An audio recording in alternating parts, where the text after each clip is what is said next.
All uninspiring and diversionary. That's how the Catholic Bishop of Sokoto Diocese, Matthew Kukah, describes the recently released list of alleged looters by the federal government.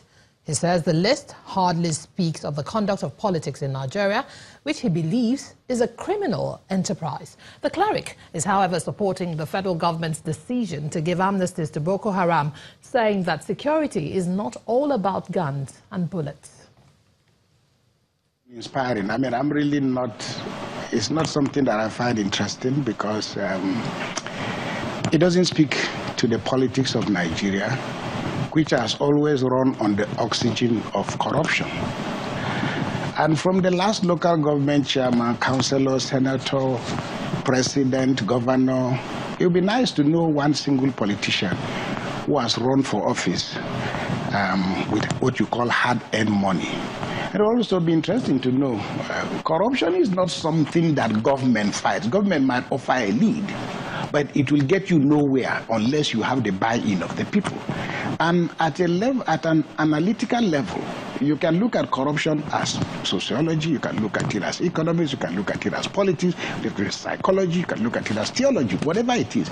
The critical question everybody must answer in Nigeria is that if corruption were so terribly bad, just like the devil, how is it that Nigerians have become so comfortable with it? How is it that from bishop to priest, from priest to imam, from imam to governor, from governor to councillor, from councillor to everybody, no one seems to have a sense of moral revulsion enough to say, let's go and pound the streets and say this nonsense must end?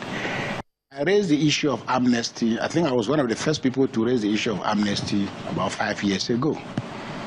Shortly after that, I think His Eminence Cardinal Onaikan made a statement. I know how much we were vilified, but I was pretty convinced about what I was saying, that look, for me, if you mention the word amnesty, Nigerians think it simply means shaking hands and telling everybody to go home. From where we are with Boko Haram and with the Chibok girls and the Dapchi abductions and so on, it is clear that even if the government is now talking about negotiation, you cannot, like Mandela said, only the free can negotiate and only the strong can negotiate. If Boko Haram had been perceived to be as so weakened as it is, we would not be talking of negotiation. So clearly, those with superior information and superior knowledge, which is what government is all about, know something that the rest of us don't.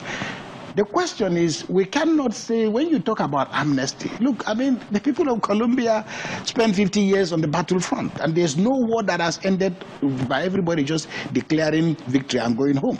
It has never happened.